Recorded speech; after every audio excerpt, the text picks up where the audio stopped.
People tend to think of marketing in a bubble. So they have a marketing team for their D2C and their social media, and then they have a separate team that manages their marketplace platforms. So their Shopify, their Amazon, their Walmart. And oftentimes the reason that they do that is because they are trying to drive what they think are target customers to certain websites. And another part of that is there's still this huge core belief that Amazon is bad. It doesn't represent the brand properly, and it cannibalizes your D2C sales as well as your brick and mortar. When in reality, these are all completely different customers. But if you look at marketing holistically, I think I said this earlier, it all influences all the other platforms.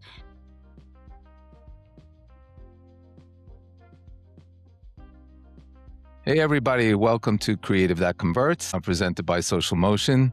Today I have the pleasure of having Davey here. She is the Director of Marketplace Partnerships at Ecommerce Accelerator. Wishing you well. I love that name, by the way. Wishing you well. She leads growth strategy across Amazon, Walmart, and Target. She's got a decade of experience spanning e-commerce, SaaS, and retail marketplaces. She manages cross-functional teams and she partners very closely with consumer brands to scale them profitably, right, through data-driven marketplace strategy. She loves what she does. I'm so excited to have you here, Ali. Thank you for coming on. We're going to be talking about a couple of topics today. Number one will be identifying hidden demand through marketplace data and translating those insights into better marketing and position. And we're going to talk about where marketing breaks down on marketplaces and the buy-sell model today that is different than 10 years ago. But before we get into that, I really want to hear a little bit more about you, Ali, and share with our viewers today your journey a little bit and your role at Wishing Well, and hear a little bit more about you. Yeah. Thanks, Michael. Thanks for having me. Some information about me. I'm currently in Colorado Springs, which is where Wishing You Well or Woo Brands is based. Our office and our warehouse is here. I was born in Southern California, however, grew up in Washington State, went to Washington State University. And just because of the timing, the Super Bowl is on Sunday, so go Seahawks. I will be watching that.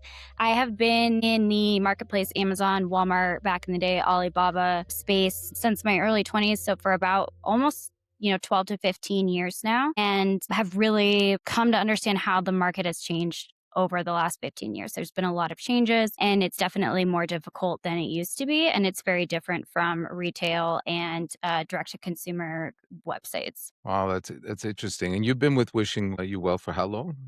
For about 2.5 years now. It's been really fun and very interesting to dive back into an e-commerce accelerator that is not only offering agency services, but still operates within that exclusive reseller buy-sell model that gives brands on Amazon a different avenue. Yeah, it's very, very, very unique. And so your experience with Wishing Well is 2.5 years since you've been there. And how did you get into this space? So honestly, I graduated with a degree in sociology, but I was recommended a job at eTails right out of college, which then became Caspian. And they were one of the very first Amazon buy-sell companies, along with NetRush and Pattern. So I was sort of just thrown into it, and it expanded from there, working there for a large amount of time. I believe I was employee 11. And then at some point I was working for Jungle Scout and some other SaaS platforms. So there's always been some sort of consumer market research as well as marketplace component in my career. So you've got a lot of third-party platform experience, Correct. Yes. which is very different than sort of a Shopify or e-commerce approach, right? It's just like the big distinction between the two and how they're run and how they're marketed, right? And how the platforms work. Yeah, absolutely. They all funnel together. They all influence each other, but they all need to be treated very differently. Awesome. Wonderful, wonderful. So let's get into some of these questions that we're talking about. So first thing that we're going to discuss is identifying these hidden demand and use cases through marketplace data and using those insights really to get better marketing position. I'd love to hear a little bit about that. Yeah, absolutely. So as I'm sure you know, trying to be competitive on Amazon these days is very different than it was 15 years ago. Used to be able to put up a product, people would find it, they would buy it. There wasn't a lot of competition. There wasn't really anything that was data driven behind it. Today, you really have to dive into your data, your analytics to understand how to move the needle and ultimately grow not only your revenue, but your market share within the space. So, really, how you need to think about these platforms is that most brands are marketing it's a lifestyle, right? It's an aspirational positioning. You create a brand because you believe in XYZ and you want to market to people that are living that lifestyle. And that is great for direct to consumer. It is great for Instagram. It's great for social media because it invokes a feeling and emotion. So, for example, the brand might create a persona of like the Peloton mom or an eco conscious Gen Zer. And Like an then avatar, you mean? Like an it, avatar. Okay. Wonderful. exactly, exactly. And you have a brand story. Everyone knows brands market a lifestyle. When it comes to marketplaces like Amazon or Walmart, the brand story is very important and it can be depicted, especially as you get those repeat customers and they become a brand loyalist. But at the very beginning, the brand story ultimately dies at the search bar. Um, Marketplaces are really revealing what they call the preference theory. So, where an individual's desires are evidenced by their actions. So, how they are searching on Amazon. So, they're not going to go in and say, I'm searching for the Peloton mom. They're going to go in and try to surface how do you fix your problem that you're currently having? How do you fix the I love desire that. that you Yes, it's have? pain solution, right? Yes, it's a discovery. Exactly. It is used as a discoverability search engine, which is very different from the direct to consumer site. So marketplaces provide a high velocity feedback loop that the traditional retail lacks. Brands want people to search for a brand name shampoo. However, marketplace data shows that they are searching for shampoo that removes hard water buildup. So within this, we're really challenging assumptions that brands are making. And that is a lot of what I do in my job. They come to me and they say, here's how we want to market to customers. Here is what the consumer wants. Here's what the consumer needs. Here are our competitors. And after diving into their data, what you find out is sure, these might be some of your competitors in the retail space. But as we look at Amazon and Walmart, your competitive set is completely different and your consumer base is completely different. And not only that, when it comes to marketing, how people are searching and what they're using your product for could be completely different as well.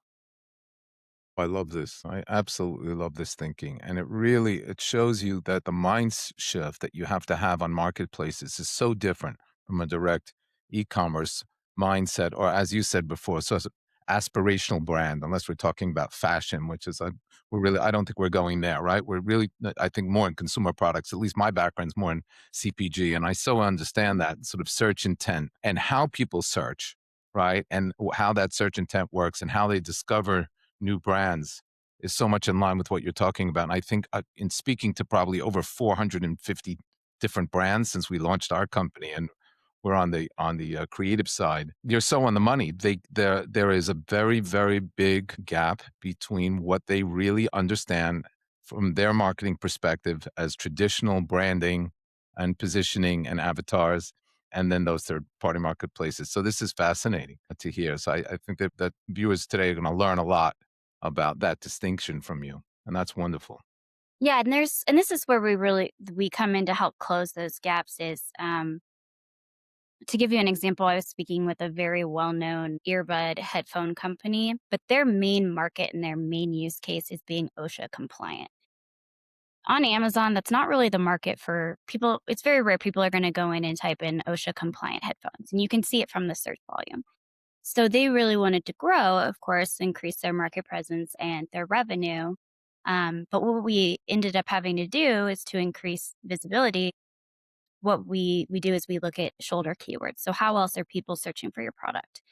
And finding out that if we're typing in headphones for like noise canceling headphones or headphones for mowing the lawn, um, that is going to have them show up and be more visible versus something that is a little more niche like OSHA compliant headphones. Yeah, They were like, nobody's that, searching OSHA yeah, compliance. Yeah, no And it- OSHA compliance, but they are searching for kid safety headphones, like they're worried about the hearing for their children. So it's a perfect example.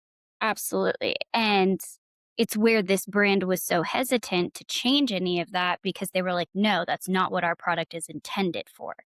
Wow. We were like, Wow. that is not the use case. And I said, that's fine. I understand sticking to your brand story and your brand integrity.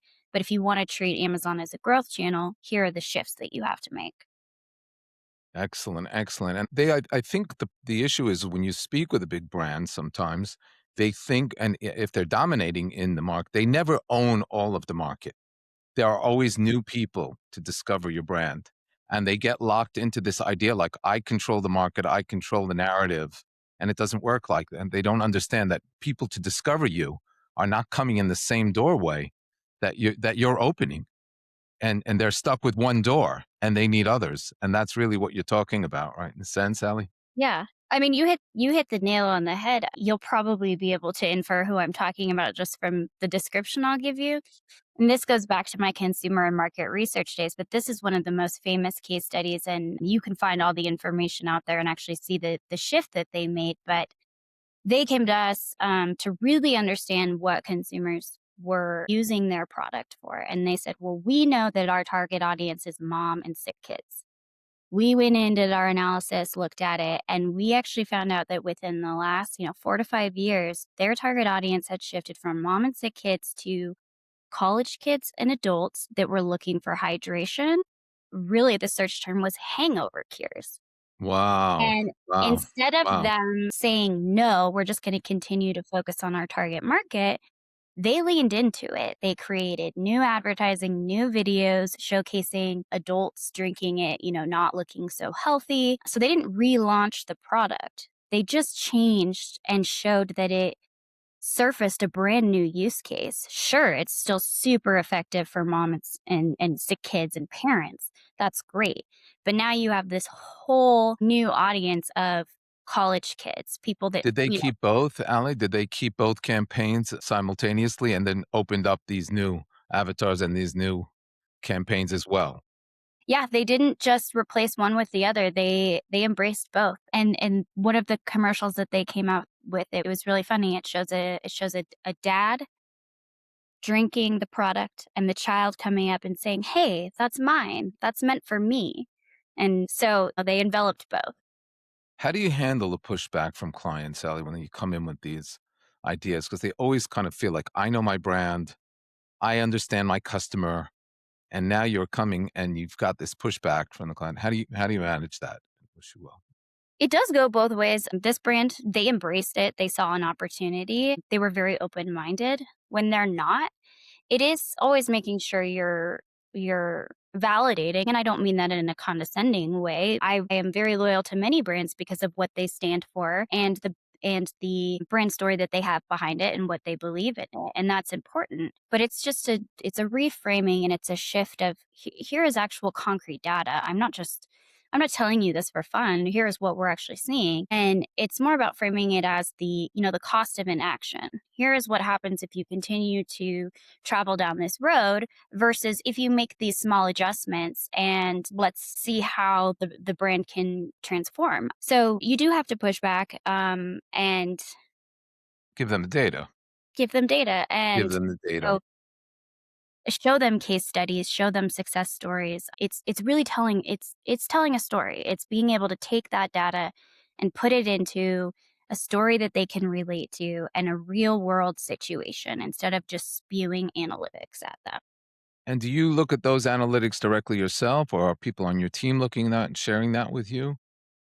So I look at a lot of the analytics myself. It is probably one of my flaws because it is something I could outsource, but I really like diving into the data. That is fun for me. And it's also something that I do with the rest of my team and some of that cross training that you had mentioned, showing how to run these analytics. So I do a lot of enablement. So it goes hand in hand. Sometimes I have people do it as an exercise and then I fact check it, but it is something that I do almost daily and I do prep for before I talk to, potential new clients and our current clients.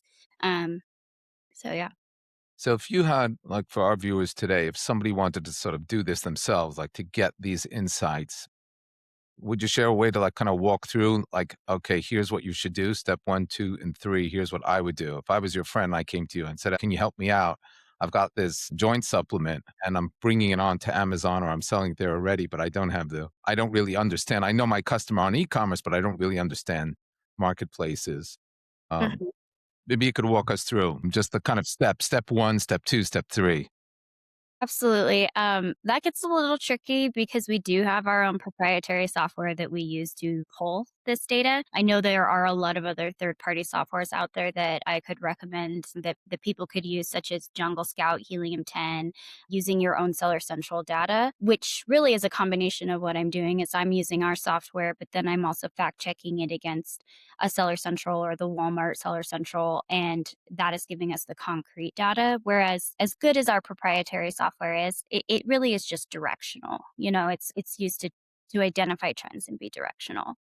So just in general, like from the steps in a general way, like here's what you should be looking for, putting aside the tools for a second, that Mm, they might with the tools that are available to them, that most of these sellers have access to a lot of these tools, not the wishing you well tool, but the others. Like step one, your assumption, this is who you think your client is. Okay, here's our next step. Let's go into the keywords. Let's kind of just get a baseline of mhm. how that mind shift happens. I would go honestly, go in and think about all of the ways that somebody might be searching for your product on Amazon or Walmart. A lot of times that's how I start. So what's the problem? Are people going to go in and search for, I need a waterproof phone case for an iPhone?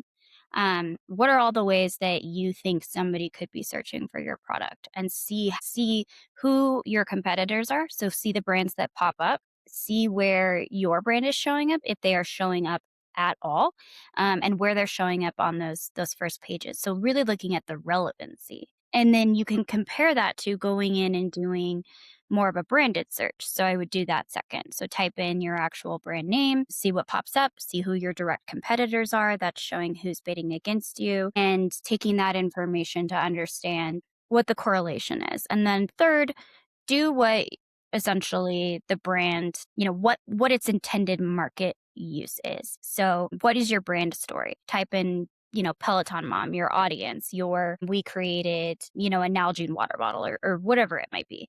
And then compare the how the consumer might shop and think to this is what the intended use case is.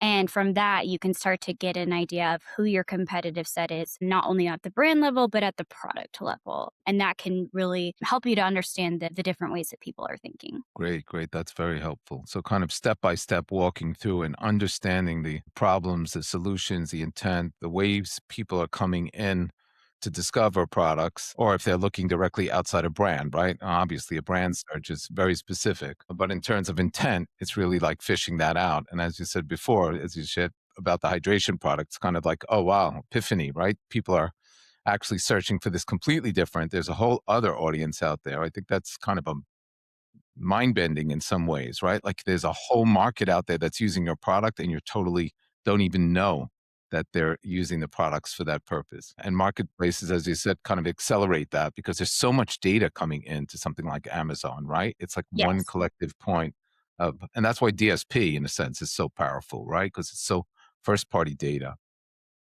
Where else do you think marketing is breaks down and when people go out to market on Amazon and other marketplaces? I think it can also break down because I don't so I would say that people tend to think of marketing in a bubble. So they have a marketing team for their D2C and their social media, and then they have a separate team that manages their marketplace platforms. So their Shopify, their Amazon, their Walmart. And oftentimes the reason that they do that is because they are trying to drive what they think are target cost customers to certain websites. And another part of that is there's still this huge core belief that Amazon is bad. It doesn't represent the brand properly and it cannibalizes your D2C sales as well as your brick and mortar. When in reality, these are all completely different customers. But if you look at marketing holistically, I think I said this earlier, it all influences all the other platforms. So eventually it's all going to come back around. People are going to go search for something on Amazon, and then they're going to go double check the brand's website to check the credibility and the price point. People are all about shipping and price point and what's best for them and what's most convenient. So all of that traffic flows. And today, with Amazon's new algorithm, they are rewarding outside traffic increasingly more. So they are pushing people to advertise on social, advertise on their D2C, and push it towards Amazon and Walmart. That's so interesting, that you say that. Couple of things that, come to mind for me. Number one is that, like, sometimes brands, as I said, they think they own all the channels. They think like, "Oh, if somebody bought this on Amazon, they really could have bought it on my website," but the reality is that would have never happened. It was in I mean, my background, again, 15 years of e-commerce. I ran a large site for a division of a company years ago. And one of the things that we talked about all the time, everybody thought there's this cannibalization, but I would kind of have this analogy like if you've got a brand like, I don't know, Trek bikes, and you get a catalog to your home, where you purchase that Trek bike really doesn't matter. Mhm, It's that you bought the Trek bike. Right? So whether you bought it on Amazon or you bought it on that site, you don't own the whole market. The idea is to build your brand and let the consumer buy it where they want to buy it. So Amazon is not the enemy per se because everybody thinks like they lost the sale to Amazon from the other channel that they had, but it's absolutely incorrect. mhm. And the idea is to build that ecosystem across platforms, across your website, across educating consumers, and even on connected TV, right wherever they see you. But at the end of the day, as you said, the consumer is going to decide where they buy the product, what's most convenient for them, and what makes most sense. But to step away from Amazon today is pretty much it's impossible in a way. It's like most Yeah. of the traffic is going there, and your brand will be invisible, and you can't scale it. Mhm. It's kinda interesting around Nike, who kind of came in and came out and came back in. I don't even know where they are. They came in and out of Amazon in so many different ways. I don't know. Do you know where they are today? Are they back in? There was a time that they had stepped out of Amazon completely. I don't know if you know that.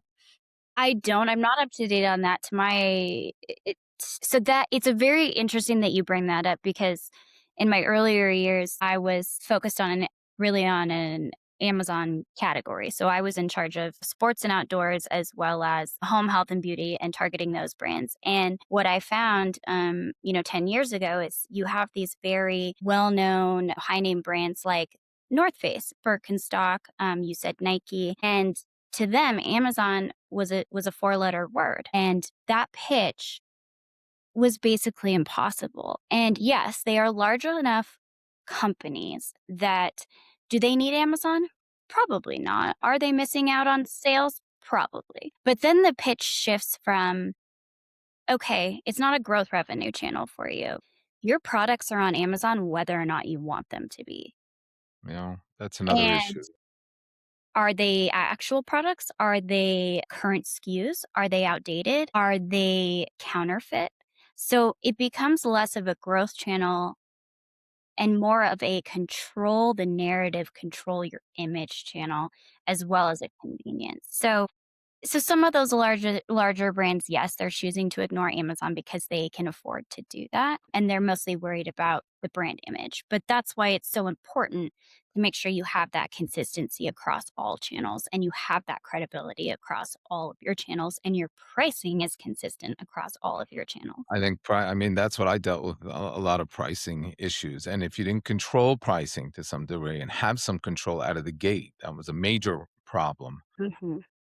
And because the brands that I work with in the past was also omni-channel, we had 1,500 retailers selling the products, and we were selling also on our own website, and then on Amazon, well, of course, we'd get screaming retailers coming in, right? "Oh my god, you're selling on your website." I said, "Look, we don't own the entire market. We were a number 2 brand in the market, but we don't own every sale, and if Mhm. we don't sit here and market, our brand is gonna diminish." And I'll give you a beautiful example of this. I mean, you could have a product that you're running and you ignore Amazon and you're a major brand, but guess what? Chinese competitors are coming in. They're improving on your brand. They're launching new, beautiful brands on Amazon. And now they're going to retail and saying, hey, look at all the traction we have. And the next thing you know, you could be pushed off the shelf at Mhm. a major retail like Walmart. Mhm. And that's why those platforms are so critically important. I mean, they're doing it faster, they're doing it cheaper, they have better margins. It causes a pretty large problem for products that are, um, made in America, American sourced, but there still is that audience that's what they prefer. Um, they would prefer to have something that has been manufactured in America. Yeah, even if that competitive product is made in China, the issue is like those competitive brands are coming up and growing at a really rapid rate, and you're ignoring Amazon, and suddenly you're like, so one of the clients I dealt with made kind of robotic pool vacuums, right? And that, you don't have to plug in; they're all solar powered, and their business shifted from a retail of, 80% retail to more like a 60% online to 40% retail. But every day, new competitors from overseas are copying that product and positioning themselves. And so, if they let go of the pedal, if they stop pressing on the gas on Amazon to some degree to not be visible, they could be displaced. The entire business can get displaced. Mhm. Mhm. And so they've been super aggressive, right? At really managing Amazon, making sure they're, proactive. I want to step away for a second to the buy and sell model that and that difference today and 10 years ago, and maybe explain to everybody like what that looks like and what that means. Yeah, to be very frank with a lot of the companies that I worked for prior to this, there wasn't a set execution. It was strictly more of a distributor model. We're going to place POs, we're going to buy the product, we're going to resell on Amazon. And the problem with that is it worked for a while, but as people became more savvy and the marketplace became more competitive, and the idea of being a reseller on these marketplaces became more well known and people were like, "Oh, it's actually very easy to just maybe we buy a bunch of discounted product at Costco, slap it on Amazon, and we're going to make some money." So that's when the model started to not necessarily fall apart, but it needed to evolve. So you definitely have to be more strategic within this buy sell model in that when we have a partnership with somebody, it is framed as we are both have stakes in the game. And what that means for us as a company, and really anybody who does this, is we are your exclusive partner. There are no other resellers involved because then you come into this price war. You come into, I'm splitting the buy box 50-50, which means we're not moving through as much inventory as we should, which means we're not placing as many POs with you as we could because we're worried about sitting on, inventory that we're going to get charged for at Amazon. So it's really that exclusive piece and abiding by their MSRP or their MAP, so that that also matches the rest of their channels. It's not to say that we don't work with companies that have a messy channel. We all work with actually quite a few brands that came to us and said, the channel is out of control, but we would still like to do a buy sell model with you. So that's where we bring in the brand protection. We bring in our brand protection partners and we get their distribution, we get their distribution policy set in place. And that essentially goes out to anybody and saying, you no longer have a right. You can sell through your current inventory, but as of this date, you are not allowed to sell on Amazon or Walmart anymore. And that has to be done from a legal standpoint. It can't be done through an agency. The brand can do it, but it's best done from a legal standpoint. And they can even go as far to find the guy that's selling out of his garage and send a cease and desist letter. And so eventually you start to see this channel cleanup, which is not only beneficial to the brand because pricing stabilizes, but it's beneficial to us as somebody who is trying to place as many POs and push as much product as we possibly can. So sometimes there is a 6 to 9 month cleanup because it's whack-a-mole, especially Right, if right, they to go. they distribute through KeHE or UNFI, somebody's Wow, always gonna pop back up. So right. I always tell people if you're gonna launch on Amazon, make sure you have an ad budget and make sure that you have a clear distribution policy in place so that the channel always stays clean and you don't have random resellers, popping up on there and distorting the sales and the pricing. And what kind of clients does wishing you well and you look for that should be using that model and working with you that way? Yeah, so this goes back to actually the company name, which it is funny when I first started, working here and got hired, I would, tell my friends and family where I was working and they would say, "Is that a greeting card company? What is that?" And it really comes from our founders. He was very focused on he is still very focused on, health and wellness and community as well as long-term partnerships. His life motto is really, I mean, it's just wishing you well. He wishes people well. He wishes his employees well. He I love wishes our that. partners well. So it used to be that we specifically worked with brands that were health and wellness supplements. That expanded into CPG. And of course, to be competitive, we do work with brands that are in all categories. And as far as determining whether or not that buy sell model or let's say an agency or even working with them as a 3PL is the best fit, it really depends on, of course, a couple of things the brand's margins as well as ours. What does it look like from a buy sell capacity? And also operationally, what does that look like for them? Can they handle doing the FBA prep or creating bundles and sending that into Amazon or Walmart? They have to be a certain size, Ali? They have to be a certain size to work with, I In mean, a buy Yeah, in a buy-sell for the model, buys. we typically deal with anything that is oversized, and it's very rare that anything oversized is also going to be fulfilled by Amazon. It's usually an FBM. The fees are just they're just too high. Right. So yeah, there are For big certain products like refrigerators or that sort of thing. yeah, exactly. Nursery furniture is also a good example. Yeah.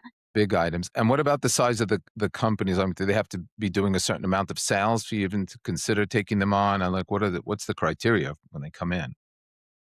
We have baseline criteria like all companies do, but it's really about the opportunity and the growth we see and where we can be most effective. We do like to work with brands that already have an established presence on Amazon. The launch, we're happy to do it, but you just have to set appropriate expectations, which is, exactly what I would tell a friend if they were trying to launch on Amazon. Like I said, don't do it without pushing outside traffic. Make sure you have an ad budget, really, really plan for it. And if you're going to launch, do it once, do it right. You know, I this is of course creative that performs. So I want to talk a little bit about some of that creative and some creative challenges, especially as it comes to a sponsored brand video and display. And I'd love to hear a little bit of your challenges there and what you've learned.